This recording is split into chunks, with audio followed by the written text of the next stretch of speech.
Hello, friends, and happy Friday. Thank you for listening to the Friday conversation. I'm very excited this week. Lots of fun topics to discuss. Kirsten, will you give us an introduction? My name is Kirsten Weiss. I almost said Kirsten Rice. Weiss. I'm a writer. I've written over 60 mystery novels, both cozy mystery and paranormal mystery. And recently I'm getting a little more experimental with metaphysical fiction and experimental fiction. I was reading your bio. 60, that's a lot. That's a lot of books. Yeah, I went a little crazy when I started writing. Nice. So I was on a crazy publication schedule, but this year is going to be a bit slower, I think. Yeah, I'd say. When did you start writing? Did you start just for yourself, or did you set out to publish? I started out when I was a little kid. It's kind of a cliche, but I was reading Nancy Drew and Sherlock Holmes, and I really wanted to be a detective. But I realized pretty early on that was not feasible, especially when I was 10. So the next best thing was writing, and I wrote pretty steadily from then on, but I didn't really get serious about it Hmm. until I quit my overseas career and came home and found I was not very hireable or just not very marketable. Hmm. With all I was doing microcredit, and which is a funny little development program where you make loans of around $100 typically, aimed at women business owners, usually people Hmm. working in bazaars and such, or a woman who might have a sewing machine or a little bakery. Oh wow. And it was really fun and interesting and inspiring, but it didn't really fit with American banking, and I didn't really want to go into American banking. And everybody wanted to interview me because I'd been in these weird places like Afghanistan and Kyrgyzstan, but nobody could really, I guess, see how I fit in the organization, which was very disappointing. But ultimately, it worked in my favor because it forced me to start writing, and Hmm. I started slowly making some money on it, making contacts and getting a agent and then publishers, and now I'm doing it full time. Awesome. That's great. That's an awesome journey. I wonder how your visits to those places has influenced your storytelling and your writing. Well, two ways. I got really interested in um, folklore when I was Hmm. overseas, and that was one of the first things I would do usually when I went there. Not at first, not when I first started, but eventually I started realizing the local folklore was really interesting and very different from anything I'd heard in America, of course. Hmm. So that certainly influenced me. But also, just the people I worked with were so inspiring. The borrowers who would take $100 loan and turn it into something much greater over time and support their families, and working in very difficult conditions, certainly more difficult conditions than most Americans have to deal with. So that was super inspiring. And I think of them a lot when I'm writing my protagonists. Yes. Did you do it sounds like you did a lot of travel. Do you miss traveling, or do you still do a lot of travel? Um, Not so much. I was traveling and then living over there for, like live in one country for a year, live in another country for Oh three wow. or 4 years. And I did it for about 20 some years. And I did some consulting afterward when I first started writing, it wasn't a full time gig. So I was doing consulting overseas. I'd go over for 6 weeks, then come back and get to writing and refill my bank account with the overseas work, basically. Um, but I hate flying. I've always hated flying, and it's just getting worse and worse and worse. So I'm happy to just go places I can drive to these days. I'm the same way. I spent many years all in the not overseas, but I did a lot of business travel, and now I'd rather drive. Yeah. Just yeah, If I never have to get on a plane again, I'll be a okay. it's one of those things I don't miss. I miss the places and the people, but getting there and getting back is Yeah. just not fun, not too fun. But tell me about the Legacy of the Witch, and what is it? How you said you were experimenting? How is it different than what you've done prior? Well, it's kind of so there's this newish genre called paranormal women's fiction. Hmm. And originally with women's fiction, the premise is that there's a woman, usually middle aged, and she's going through some sort of big challenge. And then there's this, personal growth arc of, she starts here and she ends up in a better place. And then paranormal women's fiction tended to be like, the big discovery was, ooh, I'm a witch, and hijinks ensue. And I thought if you took the paranormal and then you took like the traditional women's fiction where it's a little harder and a little like something challenging is happening, and she has to figure out how to get through it. And yeah, there are these paranormal elements to it, but they just kind of add to the personal growth and self-actualization of the story, or of the character, excuse me. But I'm also a mystery writer, so I have to kill somebody in every book. So I had to jam some dead bodies into it as well, and a mystery for her to solve. And then I was thinking, well, women's fiction and paranormal women's fiction really does lend itself to, going deep. And I had this idea of making the series a spin-off with around a mystery school. And so I thought, why don't I create a mystery school where the protagonists are getting emails from the mystery school, and they're getting what I'm calling untarot cards from the mystery school as well. And those also play into the story. So they're kind of guiding and warning the protagonist, her name is April in the story, about things that are coming, or things she has to change about herself. And so that's where it kind of gets experimental, because people can read the emails and they can see the images of the untarot cards, but they can also download an untarot app, or save it to their phones, untarot apps, so they can play with the cards, or they can do it on their computer as well. And they can also sign up for their own emails for the mystery school.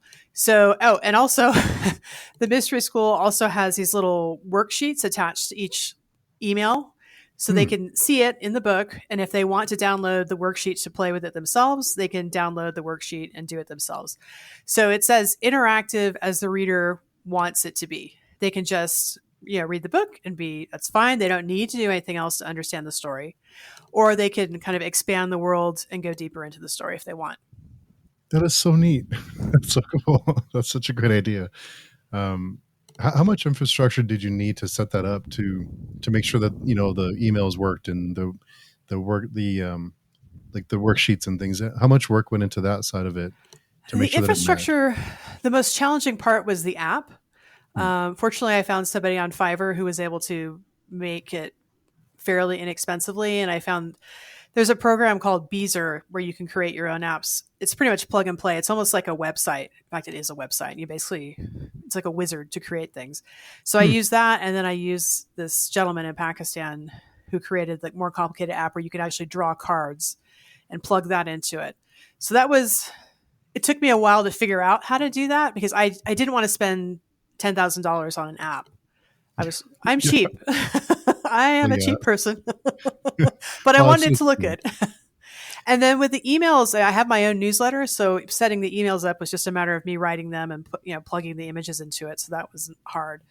And then the worksheets are hosted on my website. And so people just have a link and they can push the link and bang, there it is.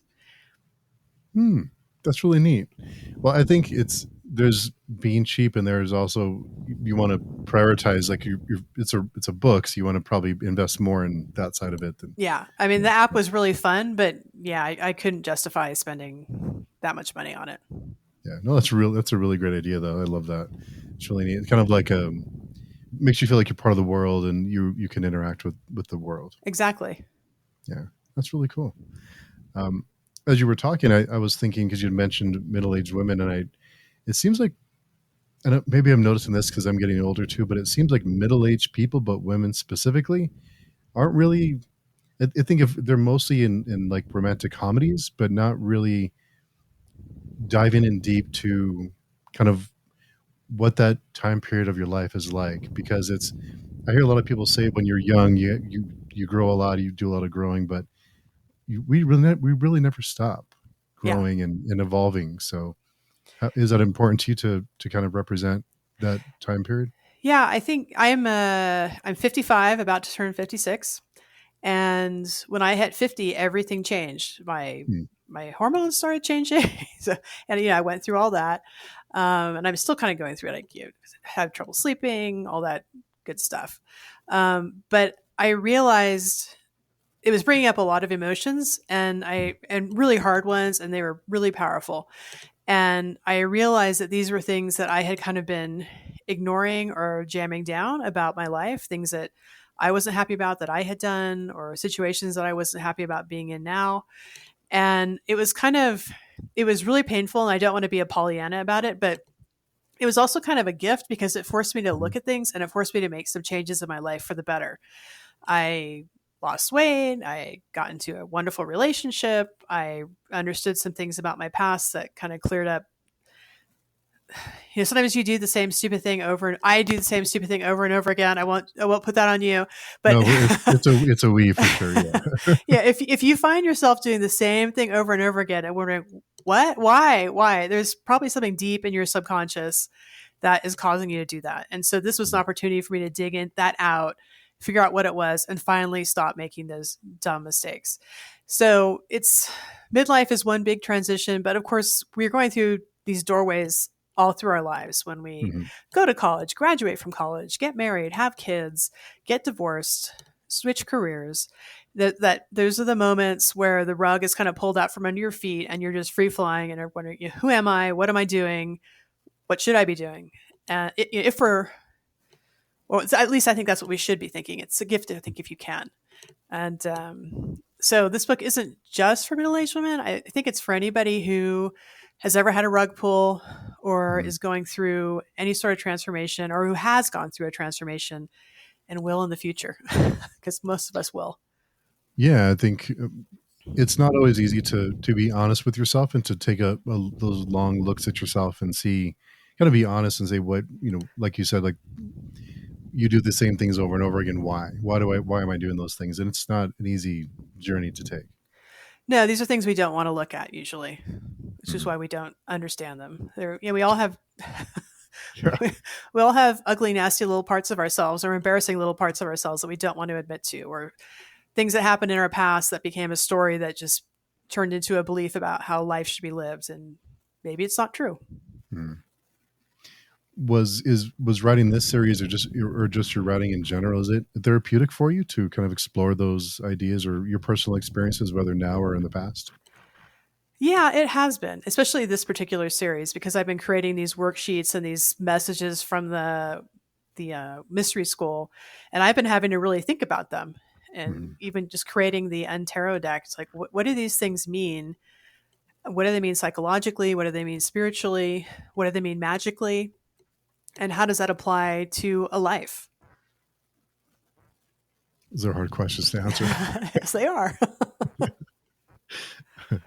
Did you when you had also mentioned you have to kill a character all the time, um, being a mystery writer, is it hard to kill characters off? Do you become attached to them? I try and I know they're going to die, so I don't get too attached to them. Although this one was this book was tricky because I decided to have fun with it. And she's living in this little village temporarily, and she meets these five guys, and they're all strangely interested in her. And she realizes this is something strange. This is not natural. And she's very suspicious of the whole thing, and rightly so. But I realized I couldn't kill off one of her potential suitors because the reader probably got attached to them. So Hmm. that became kind of tricky because you've only got so many characters to kill off. But, It makes sense. I guess you need a bigger cast of characters to kill more of them off, yeah, I guess. Yeah. that's the thing with a mystery novel, which is fundamentally is you have to have a limited cast of characters or it gets way too confusing for the reader, because one of the joys of these types of stories is trying to figure out who done it before it's revealed on the page. Mhm. And you want to make it challenging but not impossible, and when you've got 20 characters, it gets kind of impossible. When you start a story like this, do you know where it's going to end, or do you have it all plotted out, or do you kind of see where the story takes you? Somewhere in between, I usually have a very loose outline. So I'll have the first 10 chapters plotted out and I'll know what the end is. And then as I get through the first 10 chapters, I'll plot the next 10 chapters forward because that gives me some room to play. I mean, 100% of the time I'll be writing and realize, ooh, I should add this, or ooh, I need to change that. And so I'm just not the kind of person who can do a detailed outline. I have writer friends who have these amazing 70-page outlines, which is basically a novella that they prepared before they write the book. And that's just not me. Yeah, there's lots of, it's kind of like an iceberg where you have the surface of the water and there's so much the reader doesn't see that you've done behind the scenes to make everything else work and kind of connect. So it's a little sad that we don't see the whole iceberg. Well, I hope they appreciate, like, especially with a mystery, but with any kind of Mm. story, you have these connectors that set things up. And sometimes the reader doesn't notice them. They just kind of subconsciously, everything makes sense because it's been set Mm. up. And other times they'll realize, oh, I understand that now. So that's always fun. Yeah. Mysteries and I kind of see mysteries like in a way like I see comedies, that there's like a cadence to the story. There's a way to kind of tell the story in a way to keep the reader engaged, to keep them guessing and keep them on the edge of their seat. What methods do you use to keep the mystery going and to not give away too much or give away just enough to keep us wondering?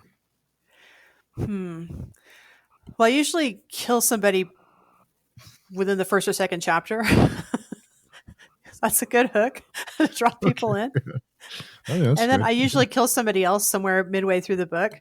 Sometimes people, there's this thing called the mushy middle, or like the midway, Hmm. where things kind of lag in the middle. But I've noticed if you kill somebody in the middle of the book, it doesn't lag because you've got all this excitement surrounding the next death. So, and murder is not exciting. Actual murder is terrible. But in a book, it's fun. Yes, it can be. Yeah, for sure. It can if a character becomes well liked by readers, and like for instance in the first book, do you hesitate if you plan to kill them off? Do you hesitate? Do you change your mind and not kill them? I've never killed off a protagonist in a book. And Hmm. that would be, I feel like that would be a portrayal of the reader, especially for the kind of books that I write. I'm not writing Stephen King. These aren't Right. tragedies. These are, the crime is solved at the end. The hero is a hero, and I don't want to kill the hero. Hmm. So I do have series where the same characters come back, and I don't kill off the recurring characters because, yeah, people become attached to them, and I kind of become attached to them too. So I guess I'm changing my answer from the earlier question you asked. There's a certain comfort in those stories, right? That you start a mystery, that you'll have a journey, you'll have tragedy strike in some ways, but the in the end it'll be resolved, and everyone will, at least the protagonist will survive, and the mystery will be solved. But there's a certain comfort in knowing that makes kind of makes you makes you feel good. Yeah, I think we want to see justice done. Hmm. Unfortunately, it doesn't always happen in the real world, but we want to at least, it's something to strive for. And we want to see justice done on the page. And yeah, there is a comfort. It's, again, for the mystery novel, that is sort of a promise to the reader that the mystery will be solved and the criminal will somehow get his due or her due. Hmm. Whether that's falling off a cliff in a struggle with a hero or getting arrested and going to jail. Yeah, it's nice sometimes to have those stories that you just know it'll be resolved at the end. That Yeah. you'll have your heart broken just enough, but in Yeah. the end things will be okay. Well, that's how we want our lives to be. We want that hope that things are going to turn out okay.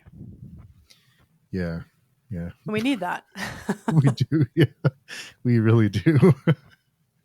There was something we had talked about before about kind of experimental fiction versus postmodernist, and I have to be honest, I'm completely clueless to, but to kind of, if I wouldn't be able to explain either of those. But can you kind of run us through that? I can try. So, experimental fiction is more playful with the reader. So, there's a great book called The Raw Shark Text. I can't remember the writer. It's experimental fiction. It's very weird. But for example, it's all about writing. It's all about text and the shark I think it's a metaphysical shark or a metaphorical shark that's doing stuff. And at some point in the book, you open the pages and it's blank. And you turn the page, you turn the page, and then turn the page. And inevitably, you started like flipping through the pages, and then it turns into a flip book with this shark made out of letters coming out at you. That sort of thing, I think, is super fun experimental fiction. Um, so I've got some little. I think experimental fiction can play with timelines, and in a way, Pulp Fiction was kind of experimental, where the beginning is also the end, and all these stories knit together. If you remember that movie, Hmm. Oh yeah. um, so that's an example of timing. It could include photographs, newspaper articles that the reader can look at to try to figure out what's going on. That's quite common. Um, so I think all those little games you can play with words and with paper are a lot of fun for the reader, and I think they fit well into the paranormal as well because you're already in this little paranormal world and all these fun things are happening on the page as well that are surprising, but that there's that flash of, oh, I get what happened. Like with the raw shark text, you're like, oh, he got me. I flipped Okay. it and there's a shark and it's coming right at me and it's made out of letters. So I'm sorry I ruined it for all the people who are going to buy the raw shark text now, but it's great. Hearing you talk about kind of the different methods of storytelling made me think of House of Leaves. Yes. Yes. Mhm. That would be considered another experimental book or work of experimental fiction. It's such a great book. Yeah. So much work must have gone into that to make all that work together. Yeah. That's it. It is so complex and so smart. It's an amazing book. Hmm. What are some other books that you would categorize as experimental that have inspired you or that you're a big fan of? I think Raw Shark Text and House of Leaves are the two big ones. The problem for me, this is just my opinion and my taste, a lot of experimental fiction also tends to be postmodernist, Hmm. and which is very postmodern fiction is just goes it's very confusing. It's kind of this idea that we're all sort of they're insane people, so we're going to write these insane books that don't make any sense unless you're insane. And also they tend to be set in big cities and everybody's horrible and they're just kind of this is my opinion. There are probably people who love postmodernist literature who are thinking, no, that's not what it's about. But I just don't like it. And a lot of experimental fiction tends to be postmodernist these days. So I keep picking up experimental fiction books thinking, I will learn something. This will be great. And then going, I can't finish this. I can see that though. Yeah. So I have to read that shark book now though. That sounds really really It's great. good. Yeah. It's really good. Yeah. Um, yeah, House of Leaves is one of my favorites. I think it's just so many layers to it and all the different puzzles and Yeah. all the things you can. And it makes me sad when someone reads a book like that and it doesn't. I think some people just read the story; they don't read the appendices or the material. It's sad. Yeah. I wonder in today's modern world, our brains are getting so scrambled by technology. We have such short attention spans. I wonder if it's just getting harder for people to dig into a deep book like that than it Mhm. was in the past, where we had more time on our hands and we could look at the appendixes. Now it's just like, oh, I don't need to read that. It's appendix. There's YouTube short coming up I want to watch, so put that down. I don't know. Yeah, no, it's a thing. It's seeing attention span shrink is a little. It's very sad, but I wonder how that has affected the book industry and marketing, and how has that affected, from your experience, how has that affected that part of it? Well, I write more genre fiction, so my Hmm. stuff isn't as heavy. But like one of the big things I learned is you can't have long paragraphs anymore. I mean, people do, but I've been advised to have shorter paragraphs because people are reading short paragraphs online now, and they're just used to the paragraph break, paragraph break. So when I say shorter paragraphs, I mean no more than 3 lines. So it's yeah, I know, but What, really? yeah, but I think there's something to that, and I do tend to keep my paragraphs shorter for that reason. They're not all 3 lines; some of them are longer, but for the most part, I do try to keep them at 3 lines or less. And people say that my books are fast paced and a fast read, and I think that's Hmm. due to more than the short paragraphs. But I think the short paragraphs do kind of keep the pacing up. Wow, that's wild. I first have heard of that one about Well, again, three this may lines. be more like a genre fiction Yeah. thing than I'm sure it's more genre fiction than literature. But I think what, of course, I guess different genres have different methods or different ways to reach their audience, but it's still wild that it would make a difference. I guess, is it just a visual on the page that just makes it look faster, or it I, feels faster? I think so. I think just having that line break or the indentation kind of it's the white space basically that Yeah. keeps pulling people down. Wow, that's crazy. So, with as many books as you've published, how else has the industry changed from that you've noticed over the years? Well, the big thing, of course, is the rise of indie publishing, Hmm. which has been great because you can usually with traditional publishing, they might publish one book of yours a year. Hmm. And if you're Stephen King, you can do okay, one book every 5 years. I don't care. He's making so much money, and good for him. But Sure. when you're what's called a mid-list author like me, you can't just publish one book a year and live on that. That's hobby income. So you have to Mm. publish more, and you just can't do that through TradPub unless you have multiple publishers. But even then, it's hard to pull off. So I can write more frequently. I have more freedom and flexibility with my writing. For example, with TradPub, they I won't say they have a list of what a cozy mystery has to look like, but I'm pretty sure they have a list of what a cozy mystery has to look like. I Like think so. there Yeah. has to be an animal that's involved in the story. It has to be a female protagonist. She has to be like a small business owner, like working a bakery or a cupcake shop or working a library maybe. And there's some romance, but just light romance. And it's, small town. Just like rules, rules, rules, rules, rules. And they're pretty good rules, but there's a point where everything just starts to feel the same. Hmm. And it's nice to be able to shake things up. Like I don't think maybe I could have got a traditional publisher with Legacy of the Witch, but I'm indie publishing it through my authors cooperative, Mysterio Press, Oh, cool. and they don't give me any grief. I mean, they'll tell me I think this is a little too weird, or hey, this is awesome, but they won't tell me not to publish it. And I do listen to them if they tell me something's too weird because they have a pretty good sense of things. Huh.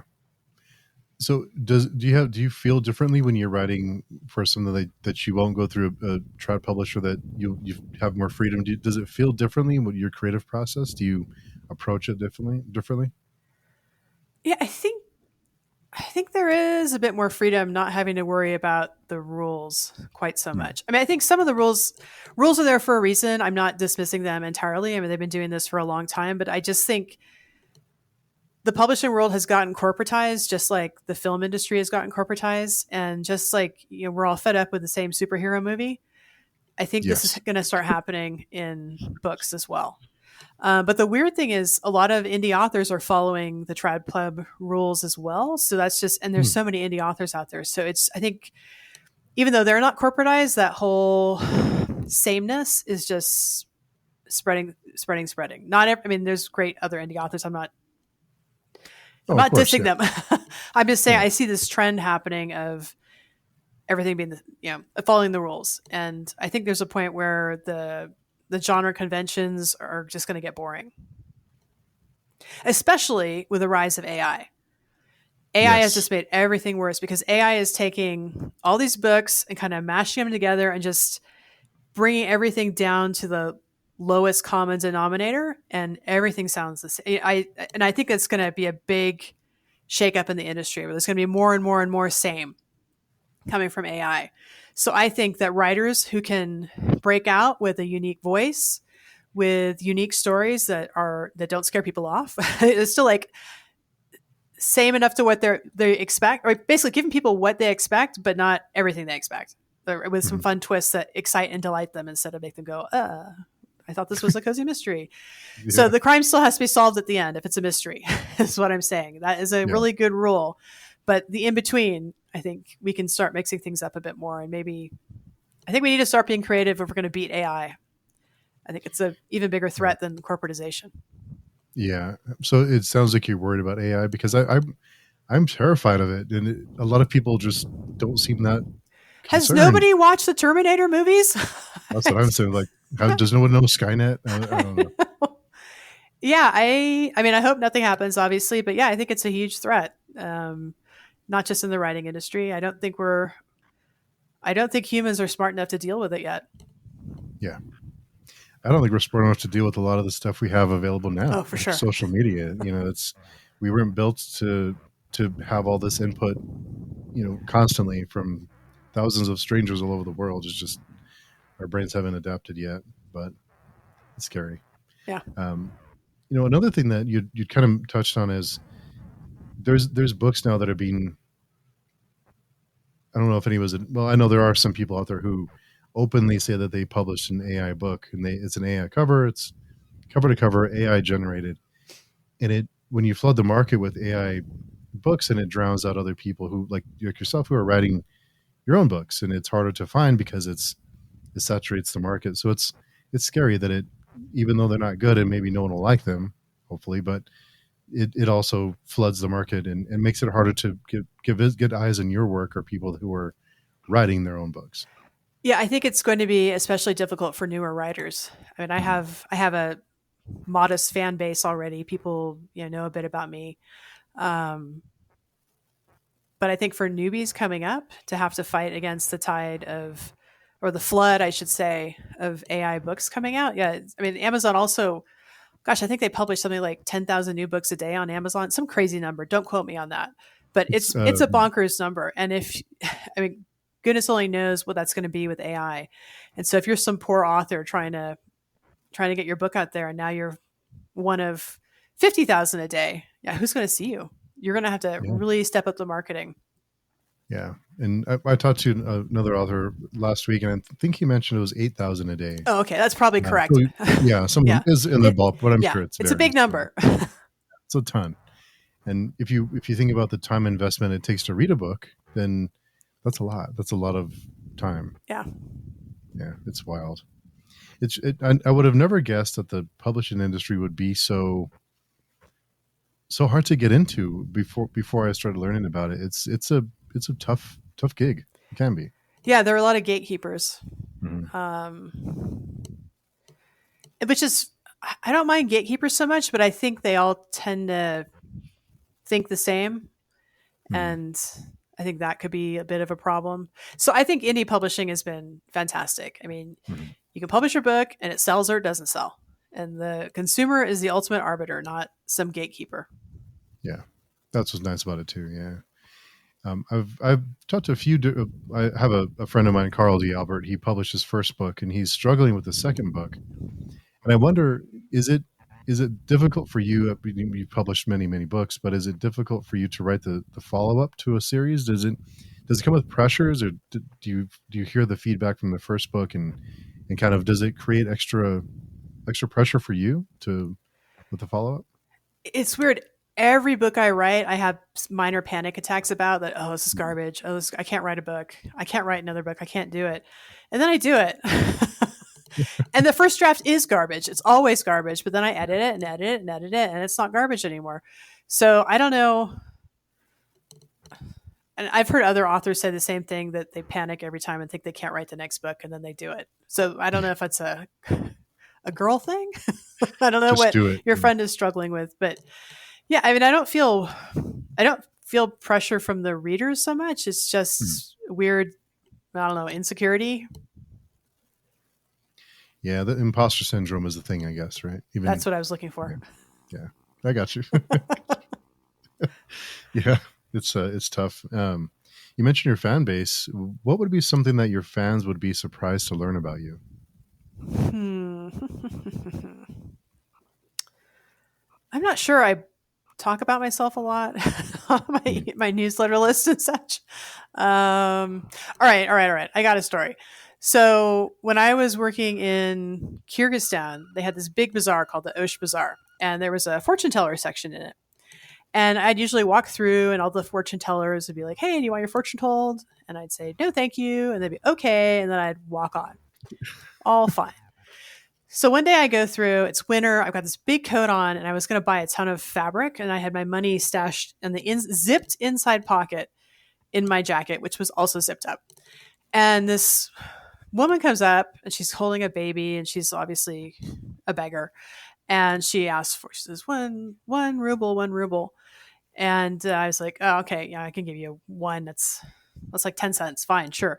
So I give her one, and all of a sudden I'm surrounded by all of these gypsies, Hmm. and they they had my I'm surrounded by them, and then all my money is in one of the women's hands, and she does this magic thing like a sleight of hand. She zip, boop, the money's gone.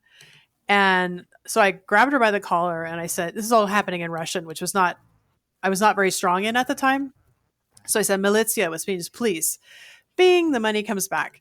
So she gives it to me, but she says, okay, now we've blessed your money, so you have to pay us for that. And I'm like, okay, I'm surrounded by all these women. I'm like, okay, fine. What do you want? Hmm. And she says, 50, 50 ruble. Well, 50 in Russian and 15 in Russian sound as close as 50 and 15 in English, which is pretty close. And again, if you're not really good at speaking Russian, I was confused. And 50 was about $5, which at that time and place seemed like a lot of money after just getting pickpocketed to get my money back. And so I said, I thought I was repeating back. I said 15. And then they got really mad. Well, what I didn't know was the other fortune tellers were just seething about this gang of pickpockets hanging out in their bazaar and harassing their customers. So all of a sudden, the group of women surrounding me were surrounded by a larger group of Kyrgyz and Russian women who were mad.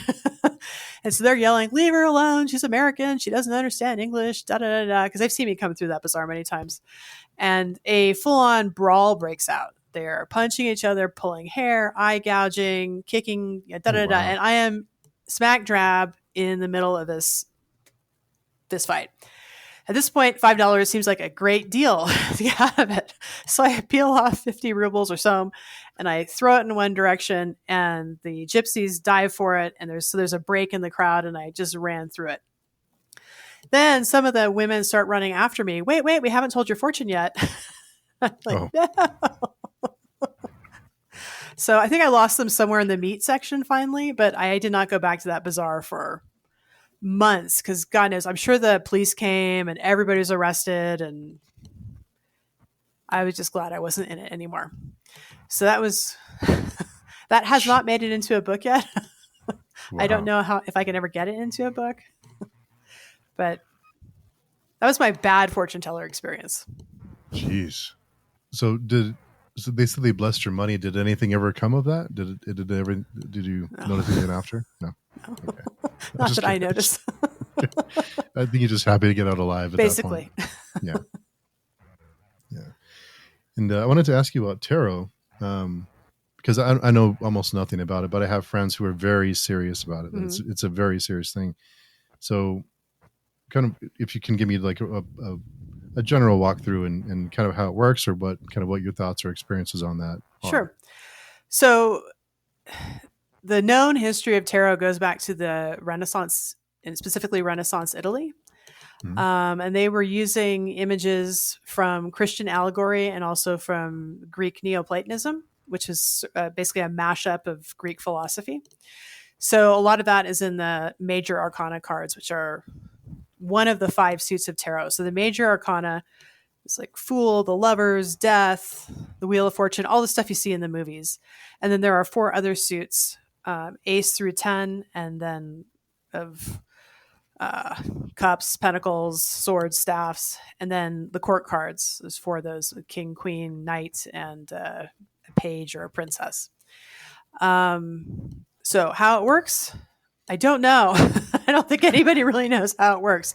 But I will say I really like it because if you just take it from a pure psychological standpoint, none of the woo-woo, you're basically looking at Rorschach. I don't know how to pronounce that word. Rorschach tests? Inkblot tests? Rorschach?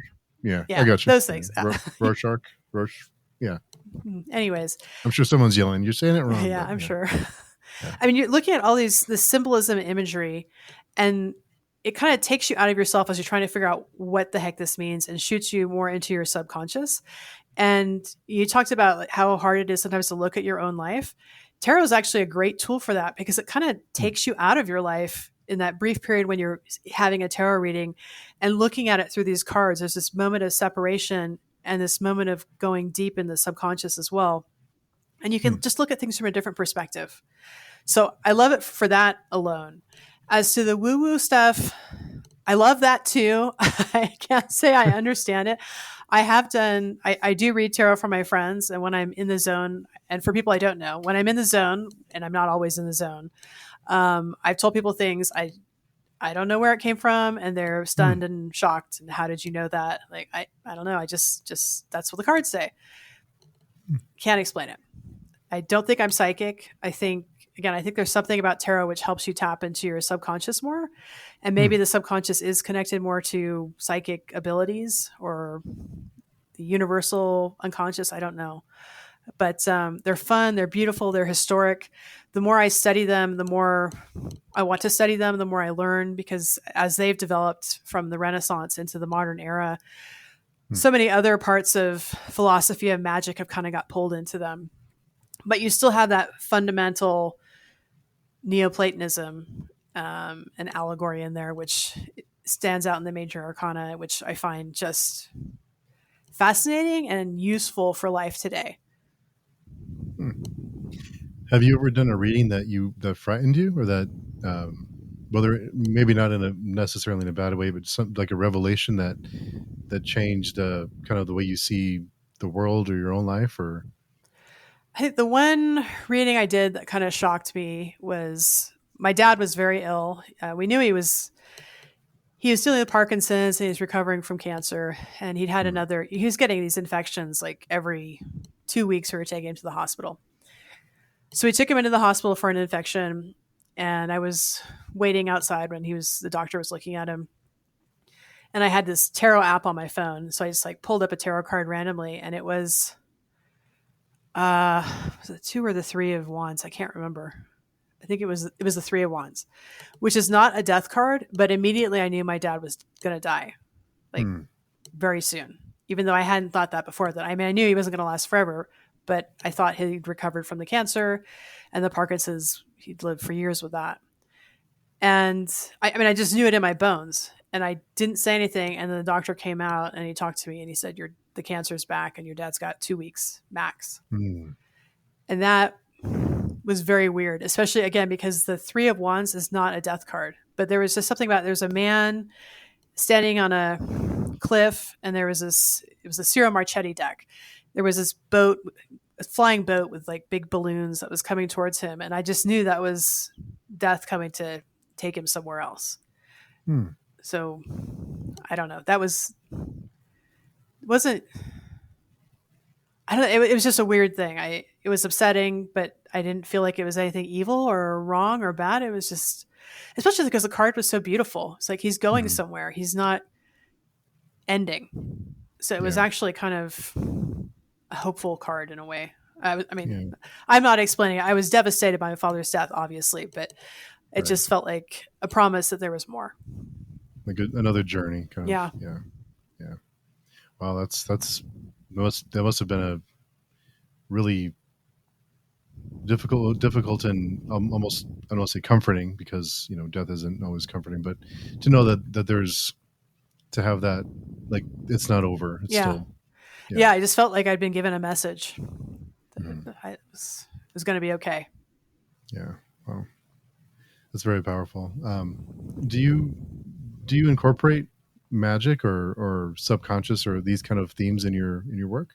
Oh, very much so, especially in Legacy of the Witch. There's very much about magic. In fact, that book is about a specific form of Pennsylvania Dutch folk magic called powwow or brachare, Hmm. which came over with the German immigrants, and it's mostly about healing. It's also about protection from evil forces. And it's my father was Pennsylvania Dutch, and I remember he told me a story when I was a kid about having when his uncles had taken a potato and rubbed it on a wart on his hand, and then he'd buried the potato beneath the full moon to make the wart go away. And he told me this as a kid, I was a smart ass kid. I was like, oh, that's stupid. How ignorant. But now, as an adult, I realized he was actually describing a brachare practice Hmm. of healing. So I guess one of my great uncles, I don't know which one, must have been a browker. Oh, wow. Nice. Makes you wish you had kind of asked more questions at that So point, right? much. I wish I'd I wish I'd known what to ask when I was a kid. I wish I wouldn't have been so dismissive. I wish I had my dad to ask more about it. Um, but yeah, I found it fascinating. I find different kinds of folk magic fascinating.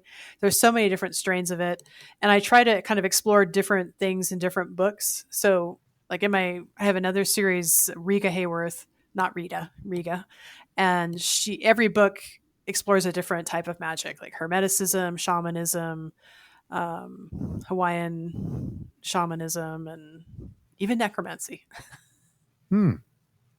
Nice. Yeah. One of the questions one of the questions that you have on your profile is, have you ever seen a ghost?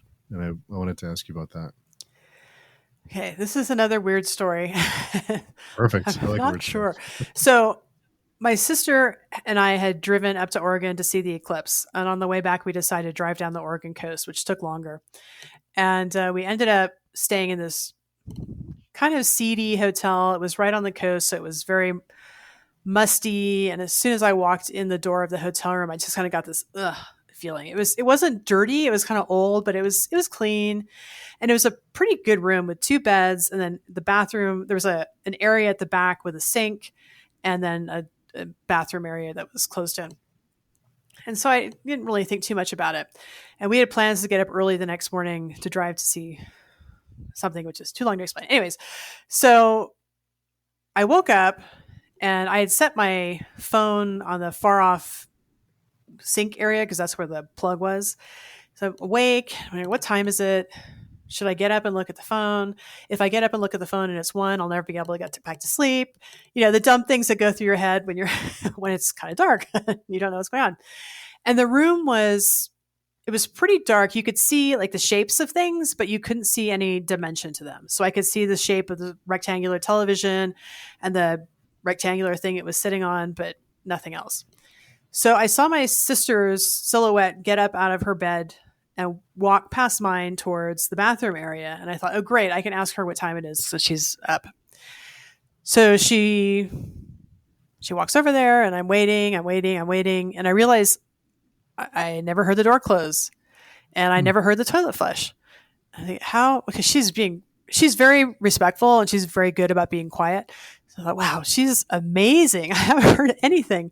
And then I hear her snore from the bed next to me. Oh, wow. So I thought it's a ghost. And then the alarm went off about 5 minutes later. And I was like, we're getting out. Well, a couple years later, we're sharing a hotel room again. And I wake up and I'm doing the same thing. What time is it? It's a little bit lighter, but like it's probably, I'm like, oh yeah, whatever. I don't care. I don't have to be anywhere. So I see her silhouette once again get up from bed and go towards the bathroom area. And I thought, okay, this time I'm going to check. So I got up. I looked and I was looking at her bed, but she was underneath. There was just this huge pile of covers. So I couldn't tell if there was a person underneath there or what was going on. And I wasn't going to poke her to find out because I didn't want to do that. So anyways, I searched the hotel room, but there was nobody in the bathroom, nobody in the kitchenette area. It wasn't there. She was still in her bed. So now I think she might have been maybe astral projecting or something because I can't believe 2 ghosts got out of her bed and went to the bathroom at night. Wow. That's wild. Did you tell your sister about this? Yeah, story? She was really mad. She's probably going to be mad when I told her again, but she's not into the woo woo, so she's not. She wasn't happy with the story. That's got to be a little weird to hear that you're up in the middle of the night and it's not really you. You're still asleep. Yeah, or someone else was in your bed who wasn't really you. Yeah, I guess. Yeah, I didn't think about that. Yeah, that's even. It might be worse. Yeah. Yeah. So, I have a couple questions for you. I like to, I like to ask all my guests. The first one is: was there ever a hobby or thing that you were excited to try, but when you tried it, you didn't enjoy it? I've tried a lot of different martial arts that I did not enjoy. I finally found a martial art I do enjoy. But yeah, karate was horrible. I hated it. Did you? What martial arts did you end up enjoying? Right now, I'm taking a martial arts class that it's kind of started out as Hapkido, but now they're just calling it combatives because the instructor has sort of made it his own. But it's just, I think a big part of it is the class atmosphere is just a little more relaxed, and he's a great instructor. And I think with martial arts, there's so much psychology involved in it, and it's kind of scary. So there's got to be some comfort level for me in order to enjoy it, which I don't know. Maybe that's not the best way to go about it. Maybe it should all be high pressure because if somebody actually does attack you, you've got to be ready to, be stressed out and go anyways. But I want to have fun. Yeah. Well, I think it's almost like a muscle memory where you do it over and over again, and when if of course, hopefully it doesn't happen. You don't have to use it, but then you react without really thinking about it because you've done it so many times, and it's not the shock, not as shocking as it would be. Yeah, it's a scary place out there. Do you listen to music while you write? Not so often. It's I just like quiet. I like to be in my head. I might listen to music when I edit because then I Hmm. don't need to be quite so focused, and I can kind of set some sort of mood music to try to edit that in, get more the appropriate verbiage in there, Mhm. but not when I'm writing. What type of music do you listen to while you're editing typically? It depends on the book, and it depends on. If it's a comedy, I might listen to kind of more upbeat stuff, and if it's paranormal, I might listen to something a little spookier, darker. Like Hmm. there's this group. It's a Polish group called. I know I'm going to mispronounce this. Laboratorium Peshni, and Hmm. it's like very old classic sort of folk songs, but there's something like very deep and powerful and a little bit spooky about it. So that's really great when I'm editing paranormal stuff like Legacy of the Witch. Oh, nice. It's kind of set the mood. Yeah. Yeah, that's always good too. Um, another question I like to ask is, if the zombie apocalypse happened today, what would be your weapon of choice? Hmm. Well, I suppose a shotgun would attract other zombies, but I Yeah, like the range weapon. yeah, So yeah. I don't know. Machete just seems really messy and scary. Yeah. It seems it. On one hand, it's nice to not have to worry about ammo, but it's almost you have to be really close, so Yeah. it's a tough one. Yeah, for sure. Um, what was your first job, and what did you learn from that experience that has carried with you throughout your life? Hmm. My first real job. Well, my first real job was working for my dad. He was a CPA. And so I was probably 10 years old and he had me filing stuff. And it was more just to kind of get me to do something. I don't think he needed it so much. Well, he didn't like filing. So there was that. But I think he just really believed that kids should get in the habit of working and kind of understand office environments and meeting other people. And I think he was right. I really appreciated that. It Hmm. wasn't super hard work, but yeah, I was in an office. People were coming in and out and saying hello to me and to be polite. And then I started answering phones and learning how to do that. And it's just, these little skills that you learn, which seem kind of silly when, as an adult, it's like, wow, you answered a phone. That's great. But when you're 10 years old and you're answering a phone, it's like, wow, I did that right. I was polite. I gathered the Yeah. appropriate information. This is great. Good on you, Kirsten. Well, no, I know adults who can't do that. So it's no, they're life skills that doesn't seem like much, but when you really think about it, it really it it they're important things to learn. How to even just being polite Yeah. is one of those things. Just being a decent person. Yes. Yeah, not everyone does that. So I have a really tough one for you. Um, if the roles were reversed and you were in my position, is there a question that you would have asked that I did not ask? I would ask, what is the most interesting thing you're seeing in the book market today? Romanticy is the most yeah. That's what's it's from what I hear, and this is just people talking, but from what I hear is that um, it's a popular genre that publishers are looking for now. They're actively seeking it out. Mm, And while I know people get down on romance, but someone's reading it. I mean, people love it. So you mix fantasy and romance together. I mean, if people enjoy it, that's great if they're reading. yeah. But it surprises me that of all those that it's become so popular. Well, yeah, I think people are looking for something different. Yeah, and it's probably a little bit of the Game of Thrones hangover and that whole thing, Yeah. and wanting that with a twist with something else. So it makes sense. I just didn't think it'd become such a big thing. Yeah. Yeah. If you were in my spot, what would you ask you? Yeah. Oh. Kirsten, tell me about your next book and how can people buy it? Tell us about it. Legacy. So my next book is Shadow of the Witch. It's a sequel to Legacy of the Witch. It's probably going to come out in the fall. Legacy of the Witch is available now on all fine retailers. Just go to Amazon or Barnes and Noble and type in Legacy of the Witch, Kirsten Weiss, and you'll find it. If you go to my website, kirstenweiss.com, you can also go to the books drop down section and you can see all my books there. Mhm. And how many? Do you know how many will be in the series? Do you have that planned? How many books? Either 5 or 7. Oh wow, We'll see how it plays out. nice, exciting. That's and you'll have the same kind of interactive system as you do the other ones too. Yeah, I am. I'm going to continue with that. And then for Shadow of the Witch, are you familiar with the Ripley Scroll? No, I'm not. So the Ripley Scroll is this medieval scroll about alchemy, and there's, I think, around 18 or 20 different versions of it. So it's attributed to George Ripley, who was a British or English alchemist, but they don't really know who painted the images on the scroll, and it's a long scroll. So basically, I'm creating a new Ripley Scroll on luck, because the theme of Shadow of the Witch is luck and fate, or luck versus fate. So I'm creating a new scroll, and I'm going to have to write all the poetry that goes with the scroll. And it's a huge project in addition to writing the book, but it's a fun project. So that's going to be another part of in addition to the emails and the worksheets, the stuff from the scroll is going to be going through it. So the readers can look at the evidence. That's so cool. So neat.